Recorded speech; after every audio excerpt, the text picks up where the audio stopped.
Hey, book lovers, it's Natalie with Pippa Pages, and I'm here bringing you another video for what I think is going to be the start of a new series. But before I get into that, look how cute this mug is. I figured since I'm going to be, caffeinated on all of these videos, that I should probably showcase some of my mugs that my students have got me over the years. So if you can see, this one says, it's a cute little stack of books on both sides, and it says, just one more chapter, dot, dot, dot. So this was given to me by a wonderful student. She's still my work study at the college, and shout out to Abby for this mug. So, as I was saying, I think this video is going to be the start of a new series for me, and I'm going to call it Finished It Fridays. So, my plan is that I'm going to bring you regular content on Tuesdays, hopefully, fingers crossed, if I can carve out the time to get videos made and get them uploaded every Tuesday. Fingers crossed on that. But I want to do a separate series for Finished It Fridays where I just do book reviews. And not necessarily of recent books. I know a lot of people want to read what's trendy on Book Talk and everything. But, I read a lot of things that other people might not consider trendy, or I might go back and read classics because that's what I love to do, and I teach classics. So, it's going to be a mixed bag. It's funny because I'm actually going to start this series with a book that is on Book Talk. And so, this book that I'm going to be talking about for my first ever Finished It Friday, because I just finished it and it's fresh on my brain, is The Invisible Life of Addie LaRue by V.E. Schwab. And I guess I should do something like super related to the book and be like, oh, I give this 7 stars, because stars play a huge role in this book. The protagonist Addie, she has these 7 different star birthmarks on her face, and that plays into this as well. So basically, the premise of this is that Addie is born. Well, she's not born in 1714, but she's maybe like 20 something. I can't remember now. I literally just finished and I can't remember how old she is. Numbers aren't really my thing. I think that might be a common thread with book people. But anyway, the book starts in 1714 in France. And Adeline LaRue is basically being forced to get married. She doesn't want to get married. She wants to live life. She wants to go beyond her little town, her little community. She wants to experience things. And this is not definitely not the time period for that for women at all, any way, shape, or form. So she feels stuck. She has this friend who lives out in the woods. She's kind of witchy, and she encourages Adeline to pray to the gods, because obviously she's into witchy things, and she believes more in like a pantheistic setup of things. And so she warns Adeline, though, to never pray to the gods in the dark, or that come out. Let me find it. I have it. It's at the beginning. I don't want to misquote that for you. She says, no matter how desperate or dire, never pray to the gods that answer after dark. So Adeline is living her life. She loves her father. She has some conflict with her mother. Basic white girl problems, right? So she ends up going with her father to visit their nearest, like, bigger town. She sees the world. She's like, oh my goodness, this is fantastic. I want to get out here. And this is just like a very small Paris village, but when she gets to it, she's like, oh, this is the greatest thing ever. I've never seen anything like this before. And she has a passion for drawing. She draws sketches all the time. And so she grows up a little bit, and then she has opportunities to get married, but they never pan out for her because she does not want to get married. She wants her freedom. That's what she wants more than anything. And then there's this guy that comes along, and his wife has passed away. He has children that he's going to be raising, and her parents are like This is the perfect husband for you. You're going to get married to him. Does she want to marry him? Heck no. But they're like, you're going to marry him anyway. It's going to be great for you. You're going to be able to take care of his children. She doesn't want that. That is not the life that she wants. And so on the day of her wedding, she runs away. She runs into the woods, and she has a ring that her father made for her. He's a wood carver. And so the theme of art is very prevalent in this novel. So her father's a wood carver. She likes to sketch. It comes back into the plot a little bit later on. But she has this ring that her father gave her, and she runs into the forest, and she's so desperate. She digs in the ground. She puts the ring in the ground because that's the way that Estelle, the witchy woman that she's friends with, told her that she had to sacrifice different things to the gods that she's praying to. And she starts praying that she doesn't have to go through with the wedding. Well, the wedding was supposed to happen in the evening, and she's run into the woods, and she took the time to bury the ring. And so by the time she starts praying, she's not paid any attention because she's so distraught, and she starts praying, and it is dark. And so the god who shows up to make a deal with her, she ends up calling him Luke, short for Lucifer. So she literally makes a deal with the devil. How Faustian of her. So anyway, her deal is for freedom. She wants freedom. She doesn't want anything to hold her back, no restrictions.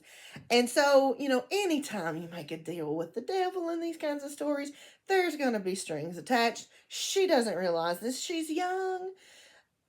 She gets her wish, but it comes at a price. So the price is that in order to be completely free, to move through society without restriction, she is made forgettable. No one remembers her. So her parents don't remember her. The people in her village don't remember her. She walks into a room. She meets people for the first time. If they leave the room and come back, they've already forgotten her. So in essence, she becomes a ghost in her own life. And it takes her quite a while to learn how to deal with this, how to navigate this lifestyle. And also to keep, the whole theme of them not being able to remember her, she cannot say her name.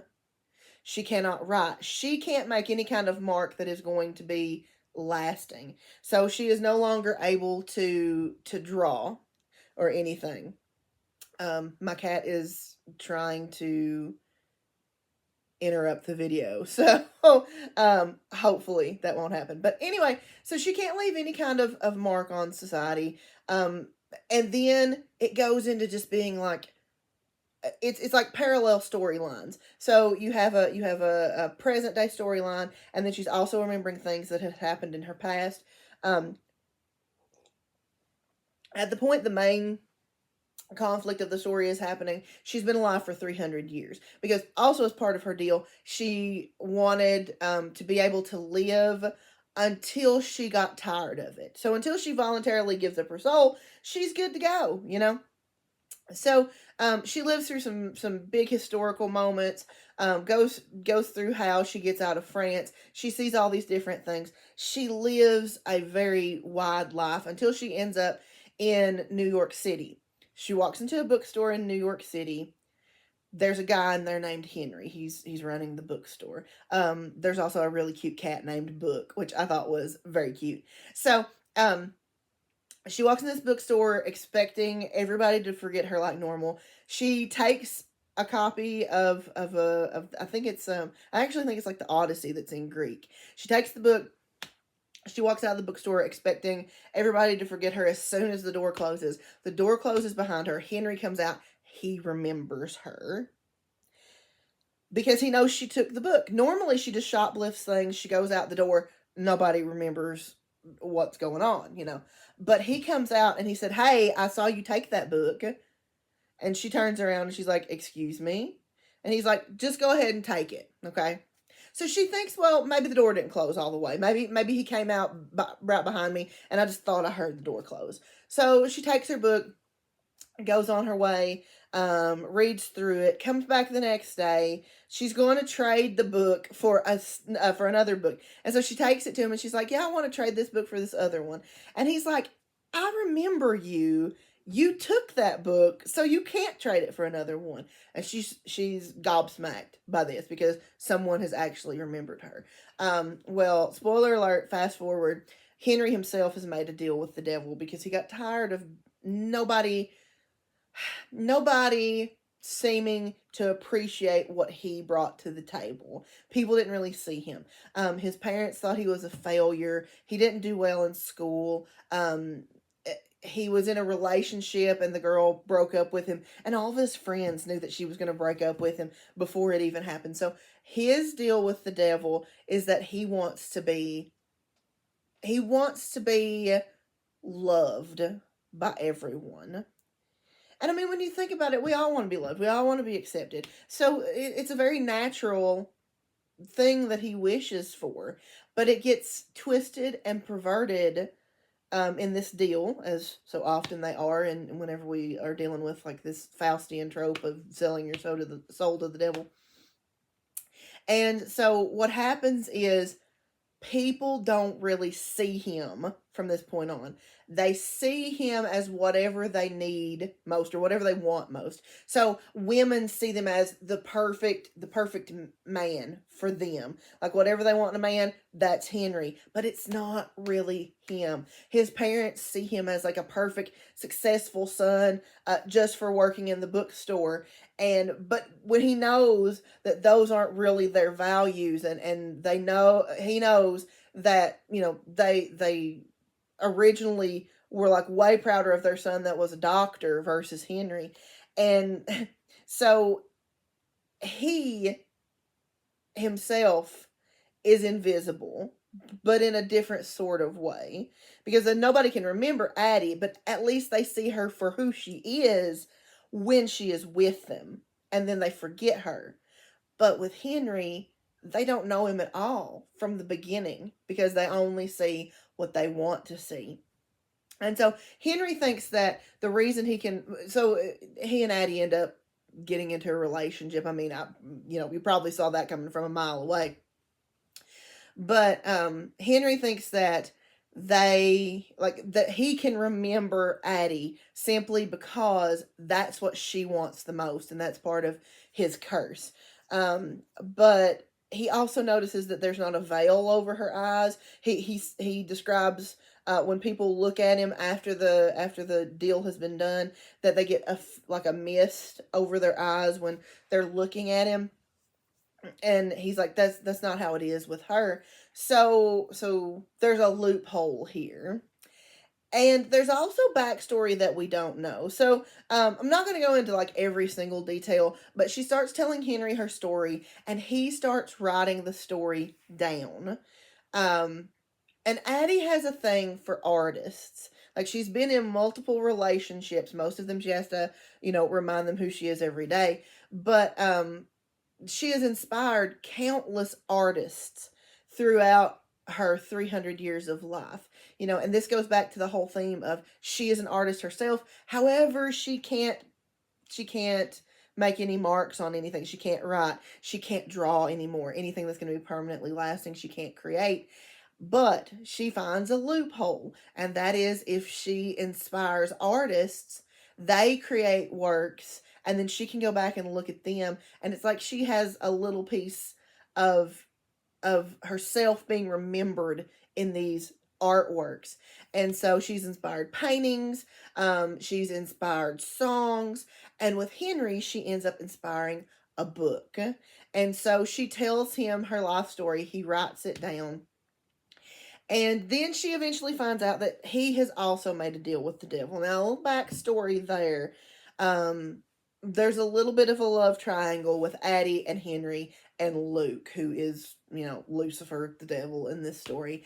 Because Luke, he's lonely. And, Addie is the closest person to him, the one who's known him the longest, simply because she's been around for 300 years. And he checks in periodically with her to see if she's ready to give up her soul at any given moment, because he can only take her soul whenever she wants to give it up, whenever she's tired of living. And so they develop kind of this weird relationship. I don't know, that part was just it was, again, I saw that coming. Like, it was obvious, but it was odd at the same time, because she literally saw this devil rip a soul out of somebody, and then later on she has a relationship with him, like a physical relationship, because he's not just the darkness. He can manifest himself into a human body. Yeah, yeah. I'm just saying. Okay, it's not like super spicy, but it's borderline. Okay, so if you're into spicy books, this is not like super spicy. Don't no. But anyway, so she ends up making another deal with the devil, because he had told her previously that some of the deals can be bent. Like, he can't undo any of the deals, but he can change them. So she approaches him to um, undo her deal, or to change it, not undo it, because she finds out that Henry's deal that he made with Luke was for 1 year. Brother traded his soul for 1 year of people loving him. Like, and I understand he was at a very low point in his life. He was depressed. He thought everybody hated him. He was not happy at all. And he was like, he thought 1 year of happiness would be enough. And when he meets Addie, he's only got a couple of months left. And Luke tells her that he arranged for this to happen. She thought it was a loophole in the system. He arranged for it to happen because he wants to use that as a bargaining chip, because he wants to be with her. And they had kind of broken up after their little tumultuous fling that they had. So that's exactly what she does. She approaches Luke. She says, if you will release Henry, then I will go with you. And that's what she does. She leaves Henry. Luke takes her instead. At the end of it, we see her in a bookstore, and she's picking up a copy of Henry's book about her. And it simply says Addie LaRue on the cover. And so here again, she's appearing in an artist's work. And this time it's not just her image, it is her name, and it's actually her story. And so it's physically something that she can get and she can remember, because the memories from when she was human, the ones at the very beginning of the book, have started to get very fuzzy for her after 300 years. So her human memories start to fade, but her memories after the deal are very vivid. She remembers everything in detail. So it was a super fun read for me. Like, even though there was a lot of repetition, them traveling to the different cities, and her going through different historical periods, and all that stuff. So there was a lot of repetition, and there were a lot of things that were predictable, like the love story aspects. I think it was an interesting concept. And I think what I enjoyed most about this, is it a 5-star read? No. But I did enjoy things about it. And I think the thing that I enjoyed the most was the incorporation of art, and the fact that people achieve a little bit of immortality through their art form. So, I mean, Shakespeare talks about that in some of his sonnets. So long as men can breathe, and I'm going to quote this so wrong. Um, so long as men can, I'll find the quote and I will pop it up here for you all. But he talks about this concept of, sorry about that, my brain is not working. So he talks about this concept of achieving a little bit of immortality through your own personal artwork, but also through capturing someone else and giving them that gift of immortality. And so while she feels that her life is invisible, she does achieve this immortality through the work of others. So while that gift of artistry has been taken from her, she's still able to influence the artwork of others. Um, so, Invisible Life of Addie LaRue, I'd suggest that you all go pick it up, especially if you like a nice little romp through a whole bunch of different periods in time. You may like it. So, this is Natalie from Pippa Pages signing off. I'll see you next time.